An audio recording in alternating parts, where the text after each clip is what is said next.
Ladies and gentlemen, you are watching Concert Junkies, Rob and John.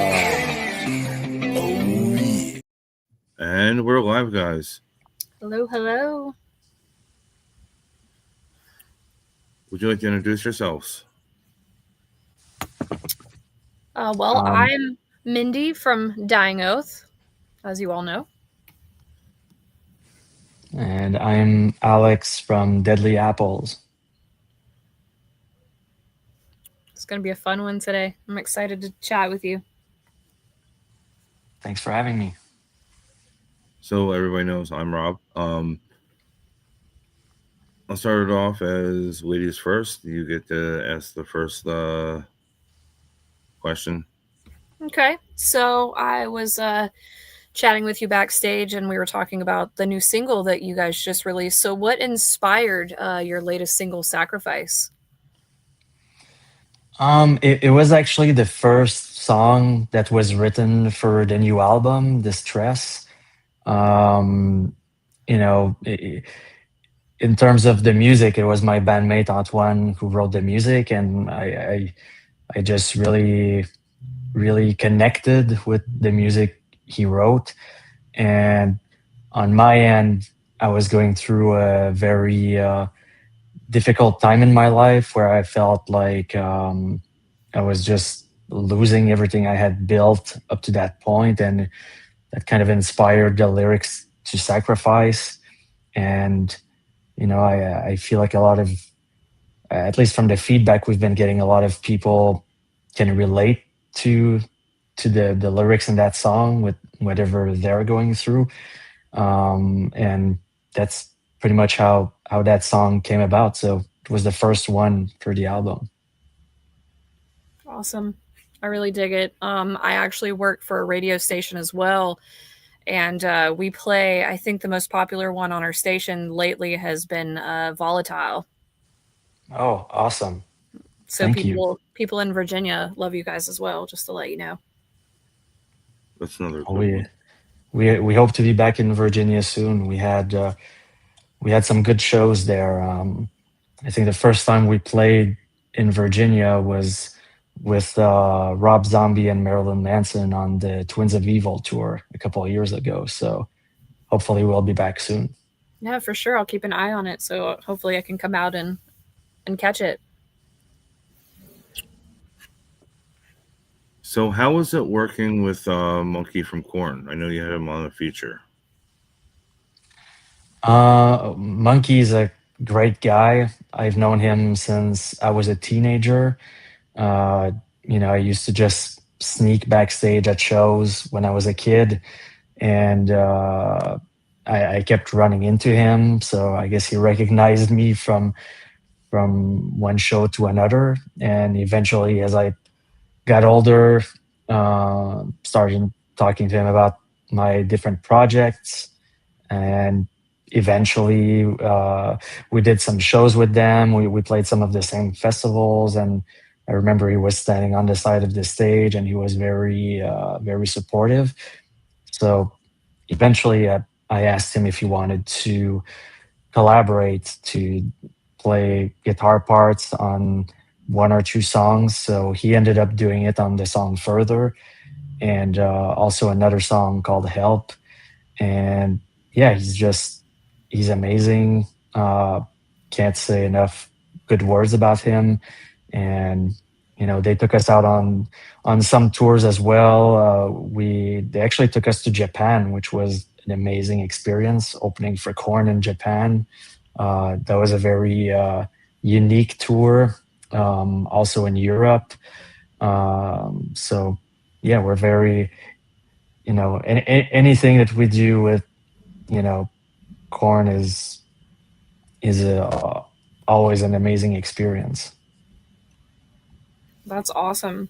So for people that may not know who you are, which track that you guys have written up to this point do you think represents your band's identity the most? Like, which track could somebody listen to really kind of go in depth with like who you are as a band? I would probably say Volatile, because you know, it's part of the new album, and I feel like it's also a nice balance between, I guess, some of the more melodic side, and also some of the heavier, darker side.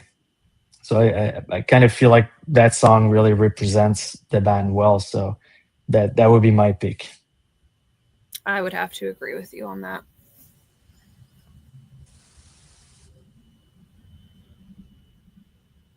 So I'll start with a fun question here. If you were stuck in an elevator with one cartoon character, who would you want that to be? I don't really watch cartoons, so I'm not sure what I'd reply to that. uh, I don't know. I'm a fan of. I love going to theme parks like Disney and Universal. So maybe I would say Mickey Mouse, but it's because that's pretty much the only character that comes to mind. But I really don't watch cartoons, so I can't really answer. Okay. Well, that's fair. So you guys have played a lot of big festivals, a lot of incredible shows with like tons of national artists. For you, I'm sure for all of your bandmates, it would be a different answer. But for you, what do you think is the most unforgettable show you've played so far? Um, there's a few. The first one that comes to mind is earlier this year we played in Peru for the third time. Uh, it was a this huge festival, and they gave us like a great slot on the main stage right as it was getting dark.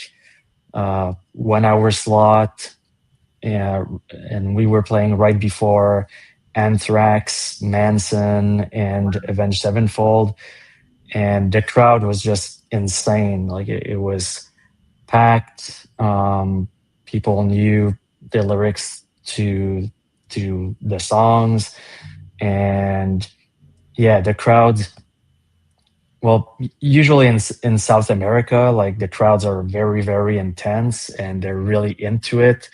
Um, I feel like for them, it's really special because they don't get as many shows or festivals as we do in the US or Canada. So it's really important to them. And, we slowly built up. Like the first time we played Peru was with Deftones, and no one knew who we were. And it really felt like we won the whole crowd over. The second time we played in a stadium and Slipknot was the headliner, that was even more massive and crazy. And now this time it felt like we kind of reached a peak, and yeah, that was just a really really special show. So I could name a lot of shows, but that's probably the one that I would say right now. Well, that's amazing. You guys definitely deserve it. Thanks. So as a child, when did it click that you wanted to be doing this? I remember when I was a kid, I used to want to do shows for my parents.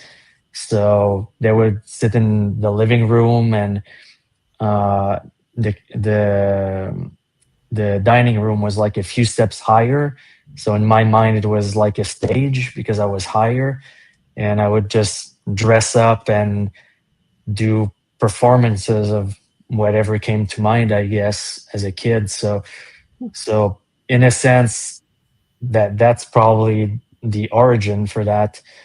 And then, as I became a teenager, I was just really into music, and I got into um, heavier stuff and darker music eventually. So yeah, that's pretty much how it started. Very cool. So, what is a guilty pleasure artist or song that nobody would think that you actually listen to? Mm. Michael Jackson. That's fair. That's fair. Yeah, that's. I mean, I love. Even though I gravitate more towards darker music, I really listen to a lot of stuff, and yeah, and as I get older, like it feels like my musical taste just expands more and more. For sure. That's what makes you a well-rounded artist, I think, is listening to a little bit of everything. Hopefully, That's yeah.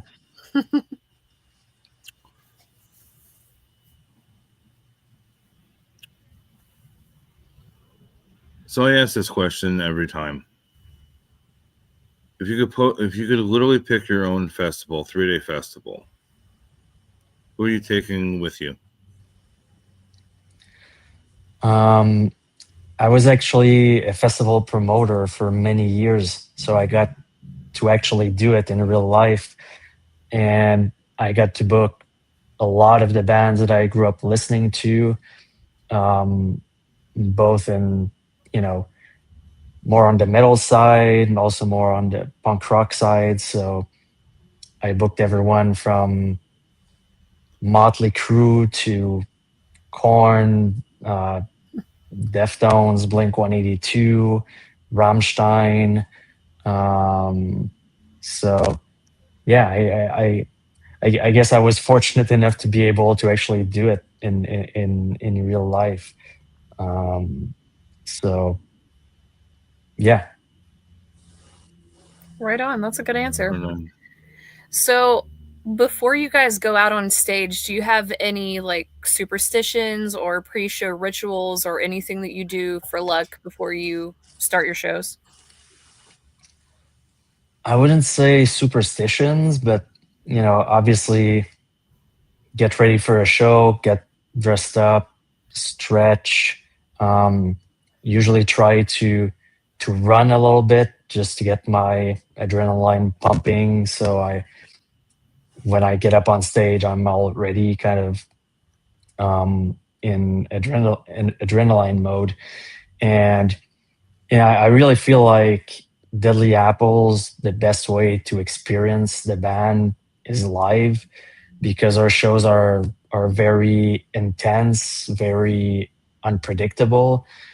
I know that a lot of bands and musicians, when they do concerts, it's basically like they just walk up on stage, play their instruments, get off stage, and that's fine. But for me personally, it was always a deeper experience than that. It's like I go in a totally different place in my head, and I just get in this headspace, and it almost feels like when I get up on stage, it's like an exorcism or Mm.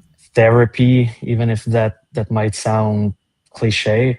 But I guess I'm really feeling it, and it's real and raw, and that's, I guess, part of why a lot of people enjoy our live performances. A lot of people, tell us that we're essentially bringing back the danger to the stage, which is something I like. Like, a lot of artists in the 90s and before that, you'd go see them live, and it just felt dangerous and exciting, and you didn't really know what was going to happen. But over time, I kind of feel like it, at least in rock music, it became a bit more safe and stale in a way. I agree. So if we're able to bring back that danger and grab people's attention, and if they're not paying attention, they might get a mic stand in the face or something. So you gotta fucking pay attention.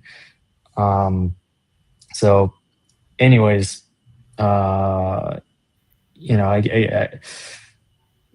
that going back to pre-show ritual, I guess it's just getting myself in that headspace, because as you can see in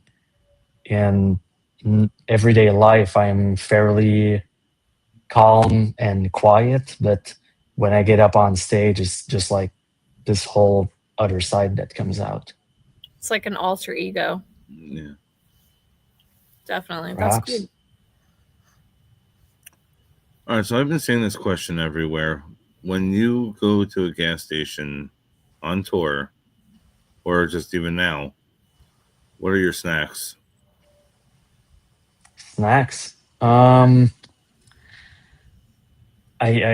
I guess my favorite snack that I'm actually trying to quit is, you can't find it at a gas station, but it's movie theater popcorn. That's just my all-time favorite snack.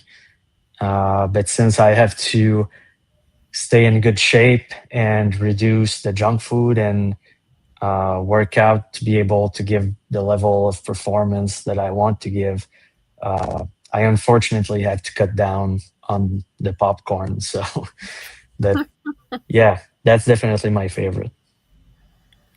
Oh, that's funny. Okay, so if you were not a musician, what is the job that you would want to do instead? Like, what do you think you would be doing if you weren't doing music?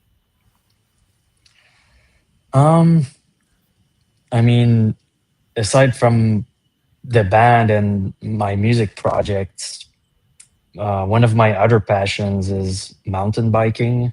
It's pretty much the only sport that I've ever enjoyed, and I've been doing it since I was a kid.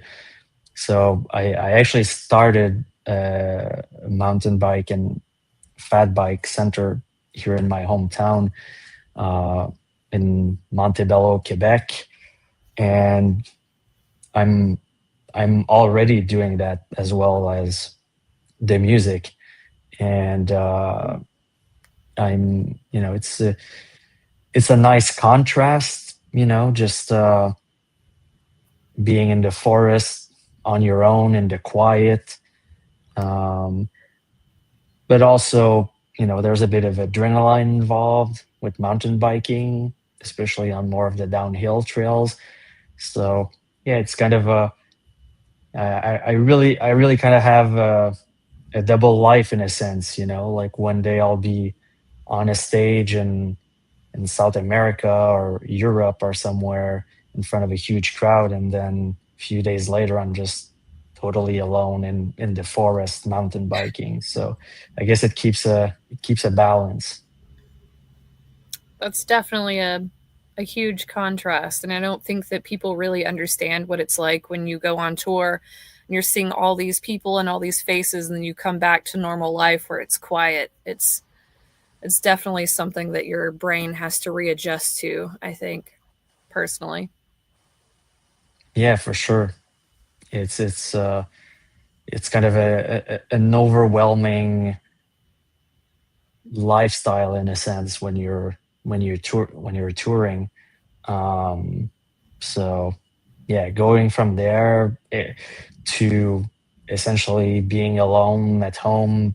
I actually live in the countryside. I don't live in the city, so it's like very quiet here. Small town of about 900 people living here. So yeah, it's like a shocking contrast in a sense. Very cool.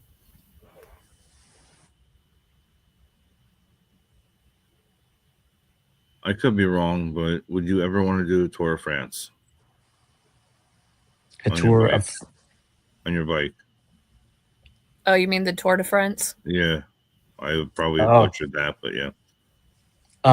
Well, that's more road biking, which I don't really do. Like I really do, what I do is mountain biking in the forest. But I mean, I wouldn't mind trying it out, but I'm not really into road biking. I kind of feel like that's a bit boring. But that being said, I love going to France, and we were fortunate enough to play on the main stage at Hellfest a couple of years ago, and that was an amazing experience. We were the only band from Quebec on the whole lineup, and just the fact that we were able to speak French to the crowd, even though we have a much different accent than the French accent from France, uh, that was definitely a very special moment.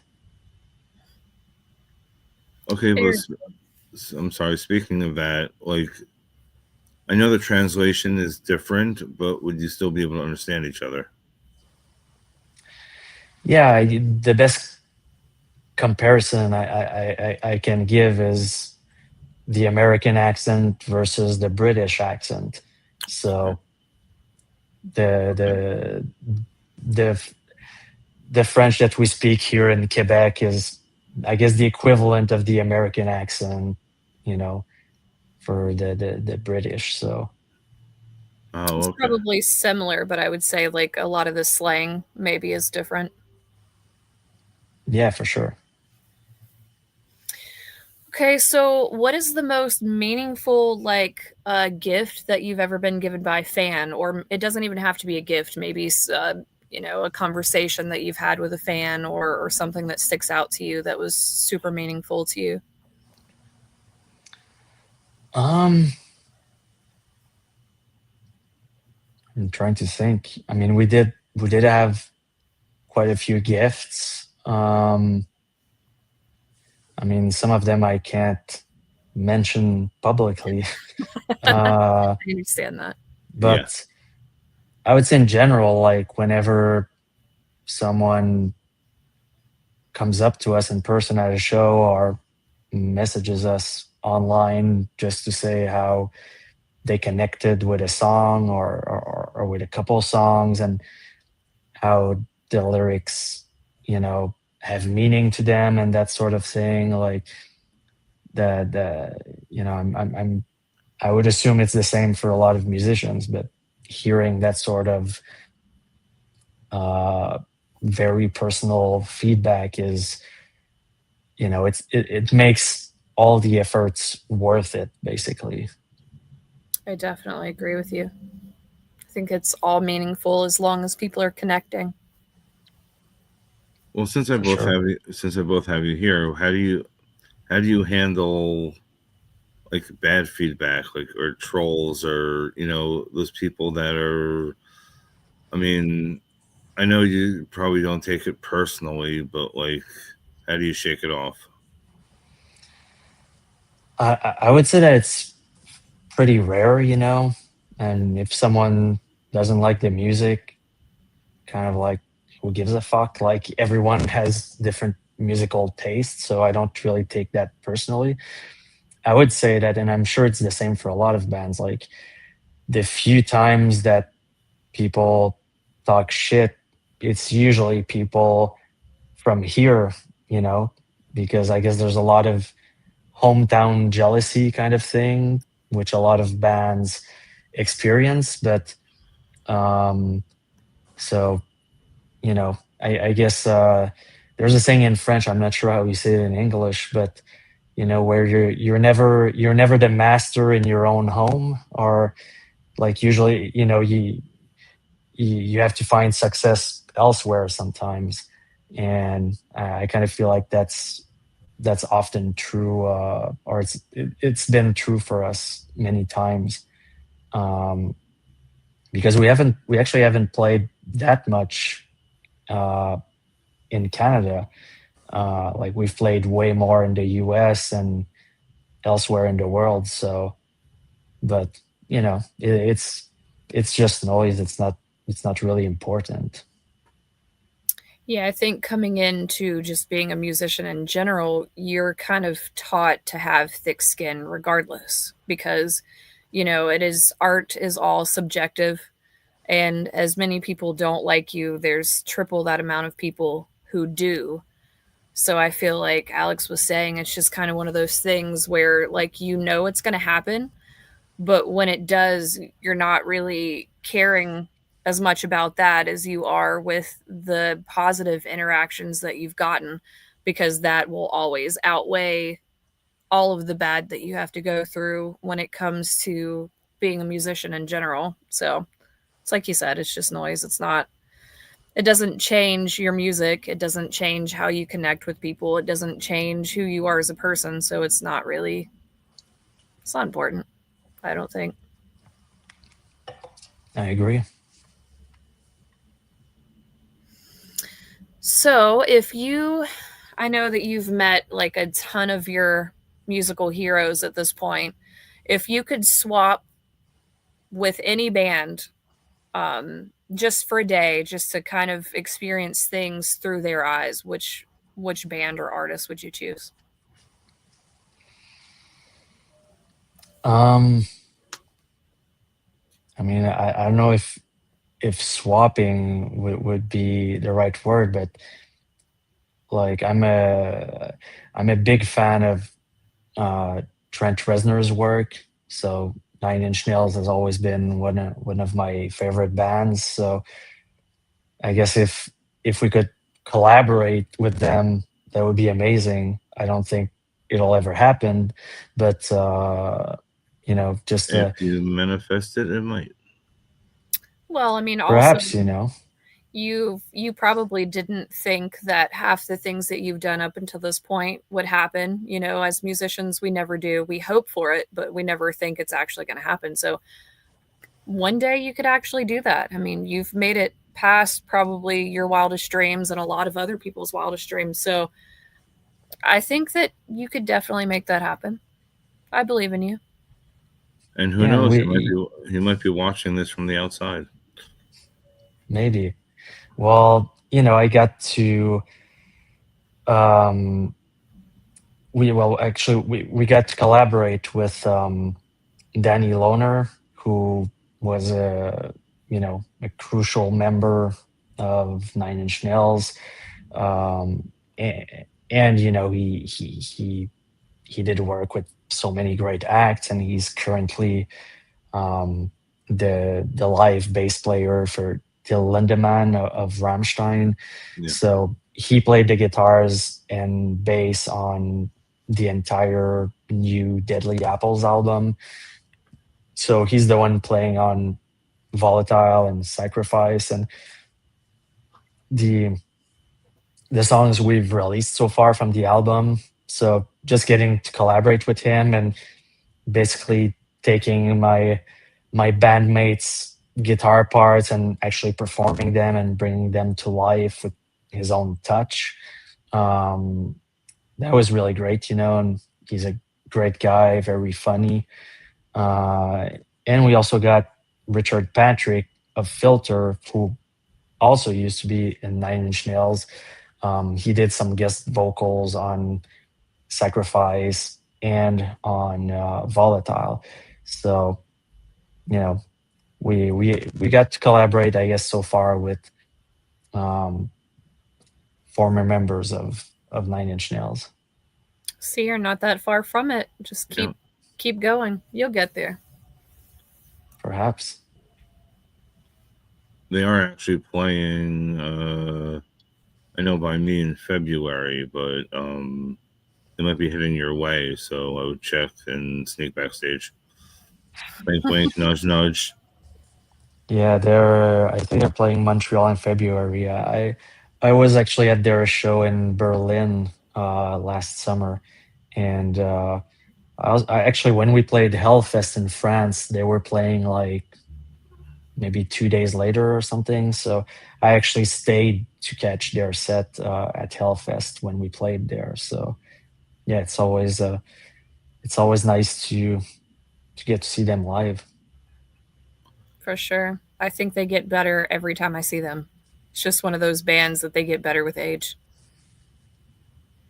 Yeah, and I still I still use that Broken EP as my 30-minute run many mornings.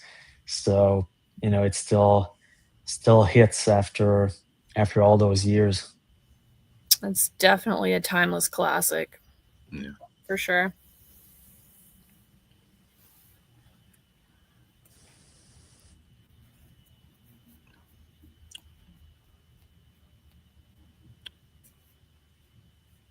You know what? I'm going to ask this question because I ask it every time anyway. What do you want to leave as your legacy as a person? Mm, that's a good question. I guess I'm hopefully still too young to think about that, but hopefully leave quality music, um,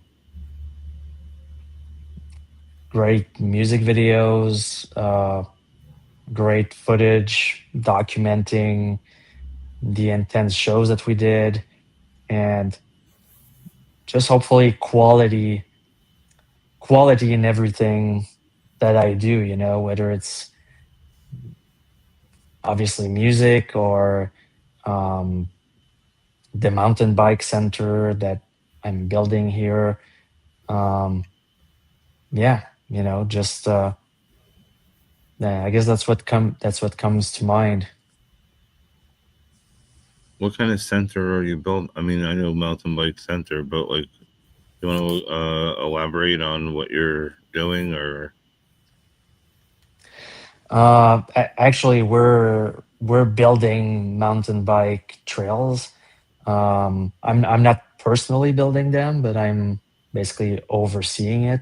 I founded this project a few years ago, and basically, we're building modern mountain bike trails. There's a welcome center with bike rentals, and cool. we're trying to build something pretty epic for uh, mountain bikers. It's working really, really well, uh, and we're actually probably going to name some of the new trails after Deadly Apples and some of our songs. So those two projects can kind of Coincide. interconnect. Yeah. That's pretty awesome. That is very cool.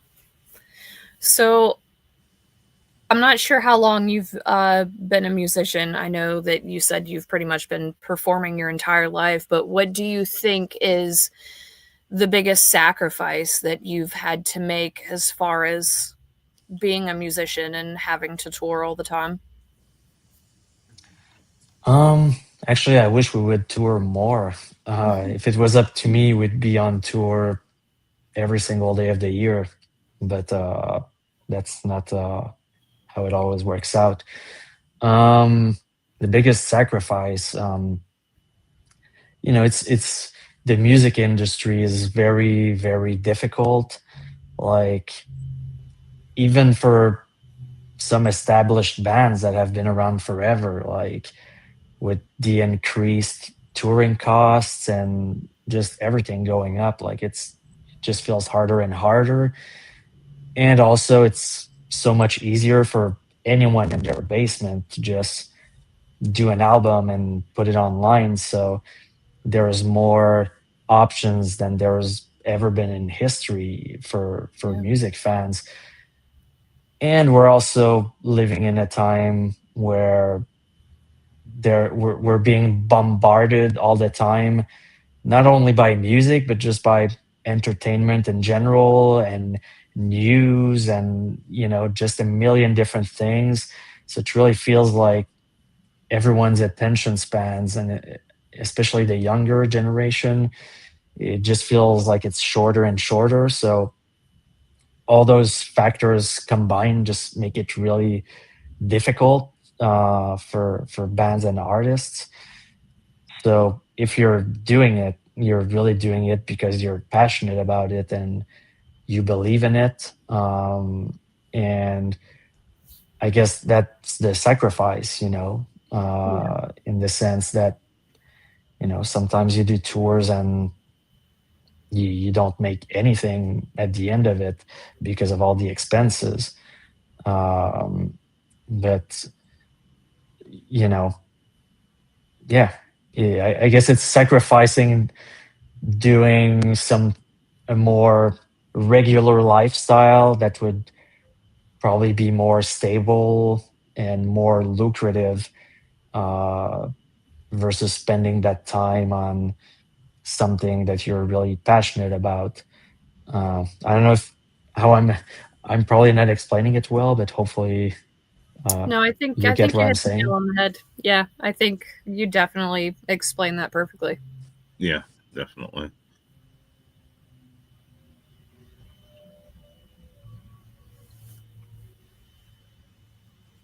I know we all. I mean, the memes are around and whatever. It's you're just a merch salesman at like I mean, door to door, well, state to state merch salesman. Do you ever like? Do you ever feel like it's just not? Sometimes it's just not worth it to have it with you. The merch. Yes, to have like all your shirts shipped over to the next spot, or get more like the Um, dynamics. Like, is it sometimes worth to get more when you're on tour? well, I mean, I'm not sure how to answer this. To me, it just feels like an extra logistics, you know. Um, and we often end up giving out a lot of shirts to promoters, industry people, other bands. So um, you know, we should probably do it in a smarter way to generate more revenue. But yeah, I'm not sure what else to say. I definitely agree with you. I feel like having other people wearing your music on their shirt is kind of like them being a walking billboard. So it's kind of like a larger scale of word of mouth. And I think sometimes that's more important than making the money that you would make from that, if that makes any sense. Yeah, for sure. And you know, one of the shirts we did, which my bandmate Antoine designed, um, a lot of artists that we gave it to really loved it. And we were talking here earlier about Monkey, and he actually really liked that design and head as well. So the following time that I saw them, I think I brought like 10 of those to each of them. So they've got they're often wearing them in their stories, or they have been. So yeah, it's definitely nice to get that support, you know, including from huge acts like that. You know, we're very grateful for that. Yeah, for sure. I definitely agree.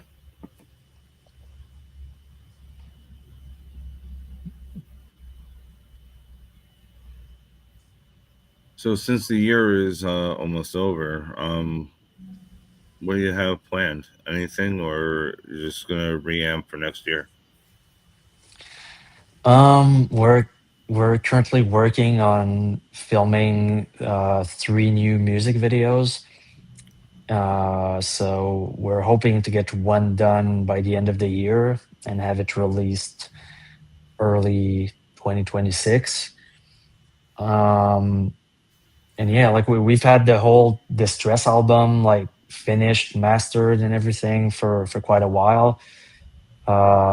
But again, going back to the short attention spans, we decided to release it one song at a time, or like one single at a time, one music video at a time, so they can each have their own moment, which is essentially how it is now. It really feels like it's more of a singles world now than an album world. But eventually, the full album will be available, and uh, that was actually something that was important to us. That even though we're more in a single world, that once the full album is out, that people who are still into that format and still appreciate albums, that it makes sense as a complete piece of art, you know, with a story from beginning to end, and it just all works together. So that was something that was really important to us, and we spent a lot of time working on it. We actually recorded it at a studio in LA, and we stayed almost a year in LA off and on working on it. Um, and as I mentioned earlier, we got to collaborate with amazing people like Danny and Richard, and we also had it mixed by Ben Gross, who worked Nice. with Filter and Depeche Mode and like so many awesome artists. Um, and we also did some pre-production work on the album with Michael Beinhorn, who's an amazing producer. Um, did lots of great albums, Untouchables by Korn, Mechanical Animals by Manson, and so many more. So we really spent a lot of time um, and invested a lot in that album. Um, so yeah, hopefully once the full thing is out, people who are still into that will enjoy it. Um, but so far, for the songs that we did release and the music videos, the response has been very good. So we we we're very grateful for that as well. That's amazing. I definitely feel like you get what you pay for and you get back in return how much you invest into yourself. So what is the best advice that you could possibly give to a growing up and coming band as far as the industry? Because as you said before, like the industry is so hard right now. What is the best advice that you could give to a band? Don't do it because you might end up disappointed.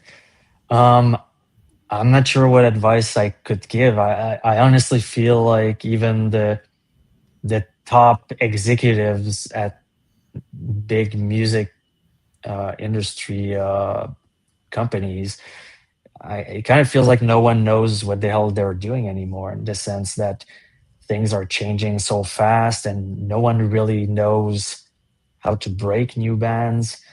It feels like a lot of the bigger agencies or management companies or labels, they just wait for a band to, you know, have a viral success by chance, and Yeah. then they just pick them up at that time, but they don't know necessarily how to create that. Or I guess it used to be more straightforward, um, like a couple of decades ago, where they would get bands on the radio and MTV and this and that. Now it's so different and it changes so much. Um, so I guess that's not a very optimistic response, but It's a real one. ultimate, Yeah. yeah, ultimately you just have to do it out of passion and just be persistent. Like even if you bug people or annoy people, which I'm sure I've done and I still do, uh, you know, that's how you end up getting things done. I don't think anybody has said it better, honestly. Thank you. Like, here's my thing. Like, I don't think it's bugging, because the right people are going to love what you do. The wrong people aren't. It's more of, what do you call it? It kind of As long as, helps you weed people out, I think. exactly. Yeah. Exactly. Yeah. Well, we're doing our best, and hopefully the music reaches the right people, because that's the ultimate goal in the end. For sure.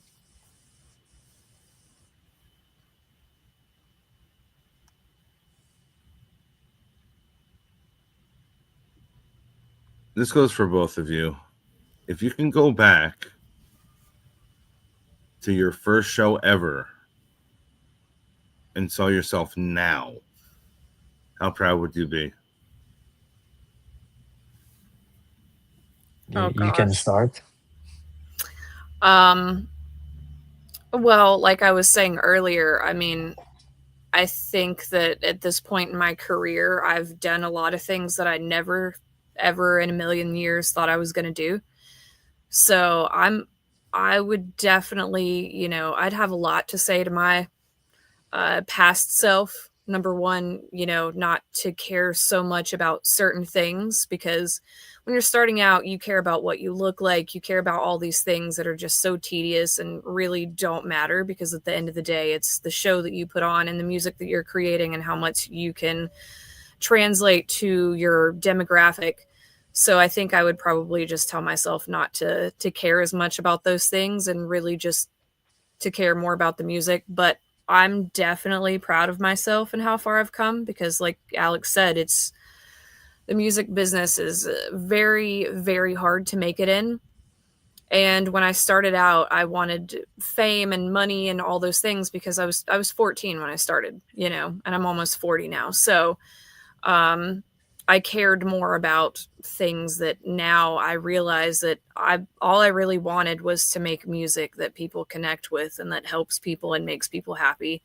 And I don't really care about being famous or the money or any of those things, because you can get a day job to make money if you need to pay bills. That's not in this world. You can work 1,000 jobs a day. It's not about any of those things. But I think I'm more proud of the person that I've become as a musician than anything else. I think that my success came more from crushing my goals than it did being famous or making millions of dollars. So I think as a kid, you don't realize those things, but it has to be a passion, not a job.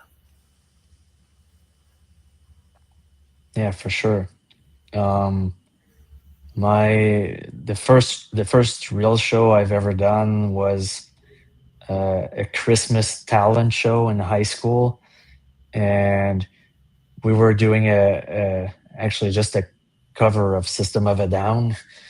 And that moment when I was on stage, it just changed something in me. And I remember walking off stage and telling the other musicians right away, like, I need to do this again. Like, I want to do it again. Like, it was almost like, doing a drug for the first time. And I was just immediately hooked.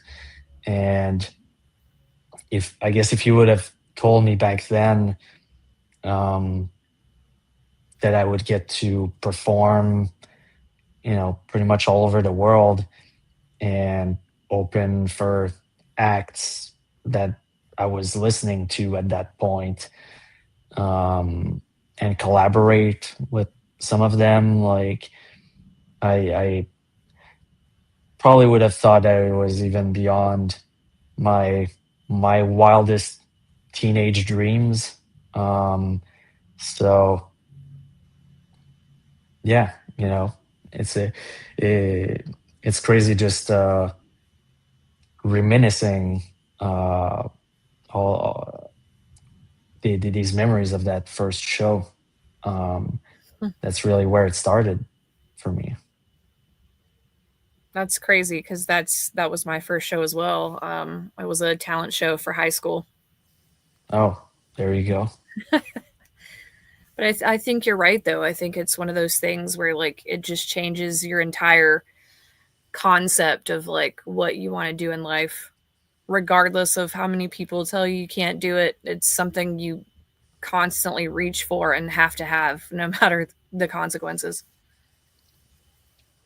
Yeah, for sure. And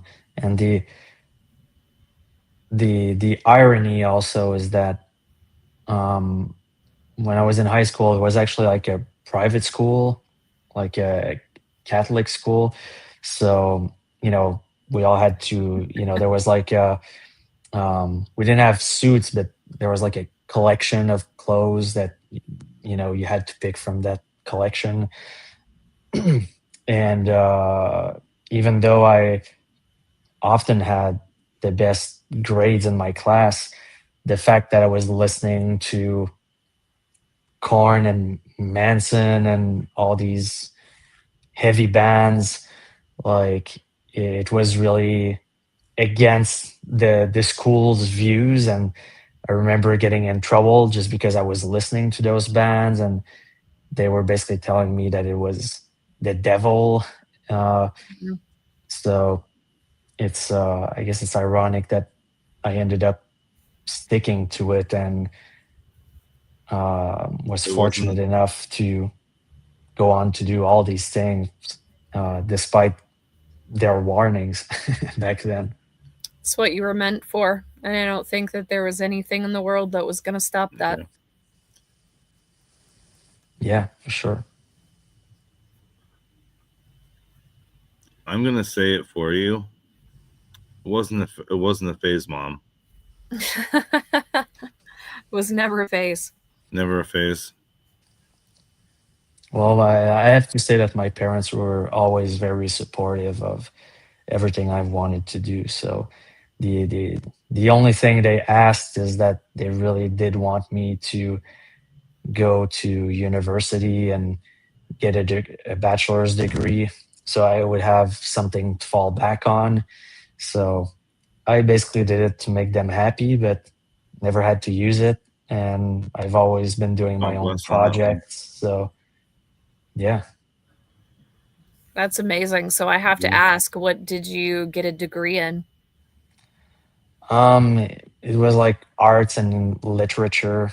So Amazing.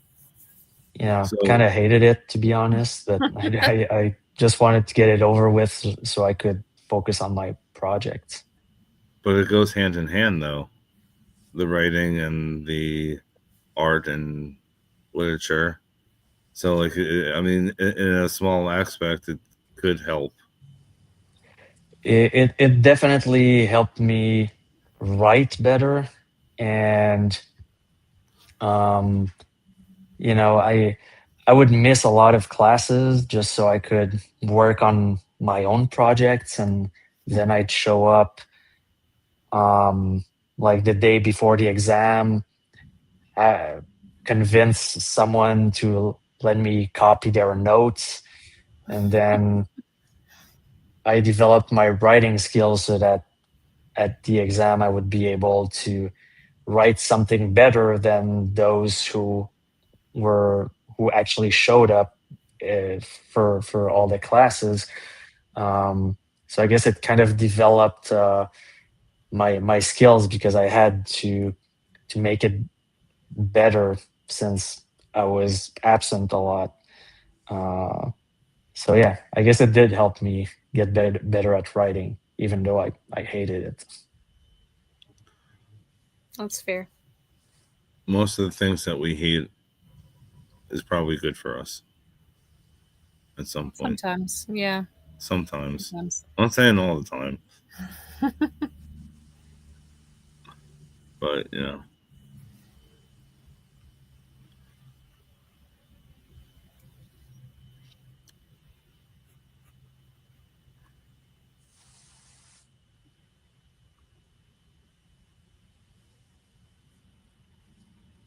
okay, this goes for both of you. What is your most favorite song lyric you written so far? Oh.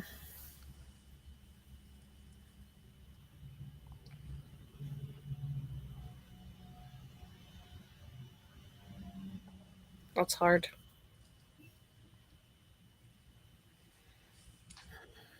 Um, there's not like one specific line that comes to mind, but I I definitely feel like the lyrics on the new album are probably the best I've written.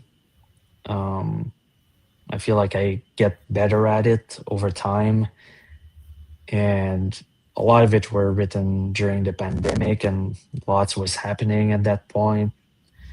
So that there's also a um, you know a deepness to it. Like they feels like they're more meaningful.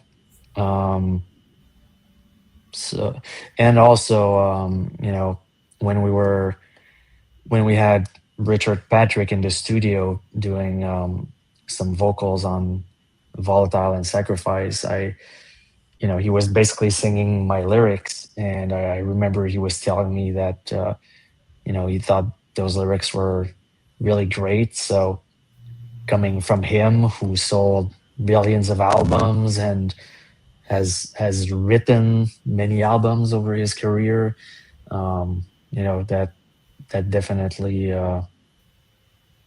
was appreciated, and especially considering that English is not my first language. So to me, it's I guess it's one step more difficult than if that was my first language. So yeah.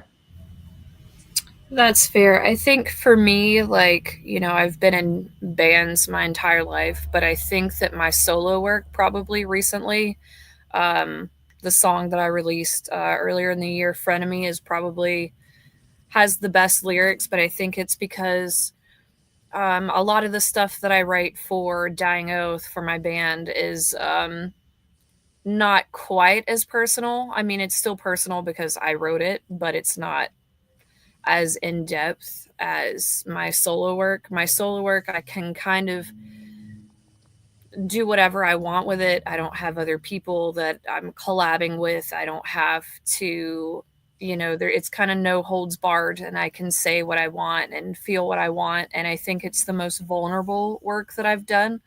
So I think that the stuff that I'm writing for the upcoming year for my solo stuff is probably my best work, because like Alex said, I think that you get better over time. You start to really understand yourself as a musician the more that you do it and the more that you write, and you really start to know who you are in the grand scheme of writing. So I would definitely say my most recent solo work is probably the best work that I've put out, for sure. So with the writing process, this goes for both of you. Do you listen to the same type of music that you make while that process, or you go to say, "Oh, I'm just going to listen to jazz until this is done," or is there like a certain playlist or a certain something that, like, I've had people say, I don't listen to anything near my realm of music. I listen to, say, Britney Spears, to what do you call it? Like, to get your, of course, the Decompress. melodies and everything else, but like, it I is would it. have to say yes and no, because I think sometimes when I'm listening to metal, or even if I'm listening to a completely different genre, it happens by accident. I'll hear something that like just sparks a feeling, or something that, like, a subject that I really want to get out on paper. And then sometimes, not at all. Sometimes I'll listen to something that gives me those feelings and I want to write, and it ends up being something completely different. So I think it's different depending on what I'm writing, and sometimes I'm not even trying to write and it just writes itself. So I don't think for me it's a specific genre or anything like that. It just kind of comes out when it comes out, I But think. do you ever cherry pick from another song that you've written? Like, oh, I want that No, line here, or well, not specifically that, I wouldn't say, but sometimes like I'll write like parts of songs and they don't get done. And later on I'll revisit them and I'll take parts from those to make other songs, because they didn't work as a full song. And sometimes you kind of take things apart and make a new puzzle, so to speak.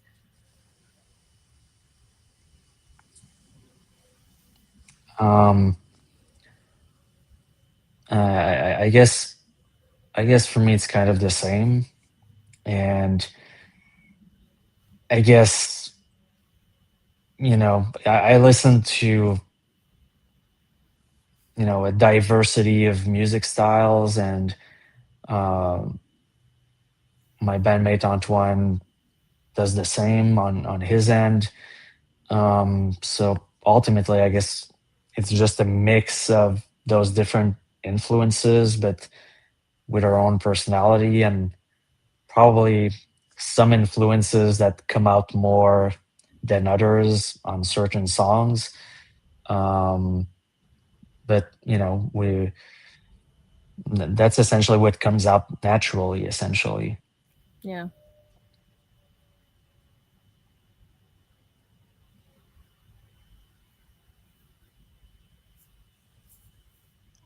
So, guys, we're actually at the hour mark.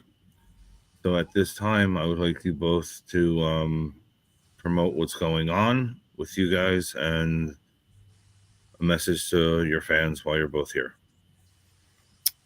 Well, for me, as always, just keep up with the band, Dying Oath. I'm doing more with that than anything in the upcoming year. So just check us out on all platforms, and thank you for everybody that continues to watch interviews and listen to the music, as always. As I mentioned earlier, Deadly Apples will be releasing new music videos, starting in early 2026, and eventually the full album. We've got some tours and festivals that are in the works, that should be announced soon. So yeah, follow us on all the platforms. Deadly Apples, fairly easy to find. And yeah, thanks for having me. I appreciate it. Thank you for coming. So before we sign off, just a reminder, it is on Facebook, YouTube, and Twitch. Twitch is just Concert Rob because they wouldn't let me finish what I was saying on there, like always, different platforms. I will see everybody next Wednesday. Actually, very early. It'll be a 12 o'clock interview, so you're probably going to have to just go to the live button and watch it later on during your day. It was great talking with you guys. Nice to meet you, Alex. Nice to meet you